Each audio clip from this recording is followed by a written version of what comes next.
LEGO Marvel's Avengers ramps up the action brick by brick by presenting a more fluid combat system where each character's movement is more attuned with their identity.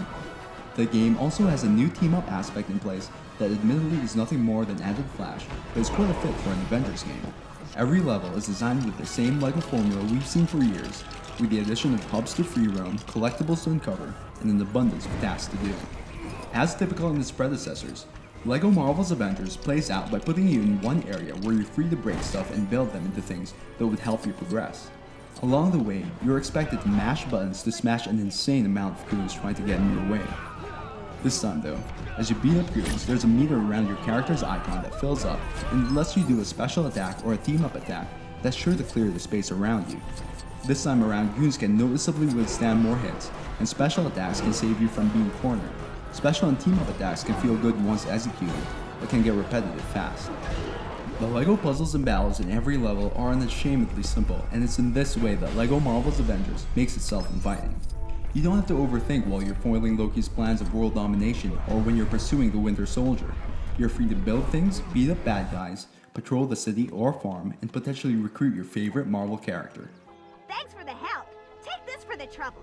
We acquired it from Fin Fang Foom during our last fight. The main story shouldn't take more than a couple of days to complete, but the 18 levels are worth playing again in free play mode, where you're free to swap with any of the 200 plus characters you may have unlocked and use their abilities to get collectibles that weren't accessible the first time around. What? I know it's a toy. It's not for me, it's for my nephew. Take your bounty and away with you. The hubs do even more to extend the game's longevity and should be a real draw for Marvel fans. Shield Base and Barton's Farm are only a couple of the 8 areas where you can roam freely, with Manhattan being the largest. You can basically just explore these areas, completing missions while acquiring gold bricks, characters, and vehicles. Tasks range from platforming to races to beating up bad guys. It does get repetitive in long sittings, but it gives you plenty to do after completing the main story. The environments in LEGO Marvel's Avengers all have clean, blocky designs that are nicely textured.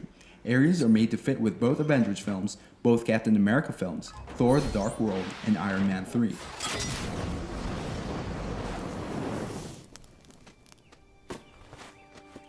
So what does he want? To become better. Better than us.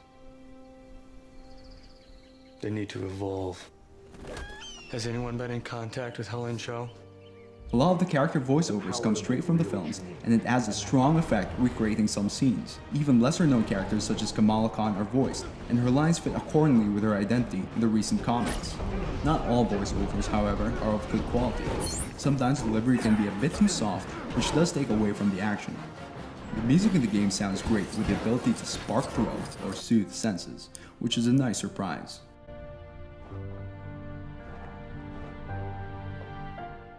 Not all went smoothly when I first played the game.